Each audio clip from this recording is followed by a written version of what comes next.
மாண்புமிகு உறுப்பினர் அவர்கள் வந்து எவ்வளவு அழகாக ஒரு திரைக்கதையை தயார் பண்ணுவாருன்னு நான் இன்னைக்கு தான் தெரிஞ்சுக்கிட்டேன். அழகான திரைக்கதையெல்லாம் பேசிக்கிட்டு இருந்தார். அதுவும் விவசாயிகள் மகிழ்ச்சியாக வாழ்ந்தார்கள் 5 ஆண்டுகளில் போற போக்கில் ஒரு திரைக்கதை வசனம் ஒன்று சொன்னார். போன ஆட்சியிலாம் நீங்கள் பார்த்தீங்கன்னா பல இடங்களில் விவசாயிகள் வந்து 309 கோடிக்கு வந்து நீங்கள் நெல் சேமிப்பு கிடங்கள் அமைப்பீங்கன்னு சொன்னீங்களே, என்ன ஆச்சுன்னு பல இடங்களில் கேட்டுக்கிட்டு இருந்தாங்க. தஞ்சாவூர்லேயே அண்ணங்கிட்டலாம் கேட்டிருப்பாங்கன்னு நினைக்கிறேன். அப்போ அதெல்லாம் என்ன ஆச்சுன்றதை பற்றி சொல்லலை. வாகன போக்குவரத்து இருக்கு பாத்தீங்களா, அந்த கொள்முதல் செய்துவிட்டு வாகன போக்குவரத்து செய்யக்கூடிய பல்வேறு முறைகேடுகள் நடந்ததாக விவசாயிகள்லாம் போராட்டம் பண்ணாங்க. அதெல்லாம் அண்ணன் கண்ணுக்கு வரவே இல்லையா என்னன்னு தெரியல.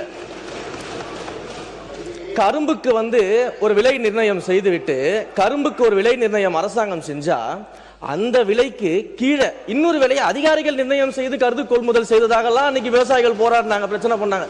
அதையும் அண்ணன் மறந்துட்டாரு போல. இப்படி ஐயா விவசாயிகள் சொன்னதான் சொல்றேன், இப்படி எல்லாம் நடந்துகிட்டு இருந்துச்சு. இதுல அண்ணா வந்து அழகா சொன்னார், யார் யாரெல்லாம் விவசாயிகள்னு சொன்னாரு.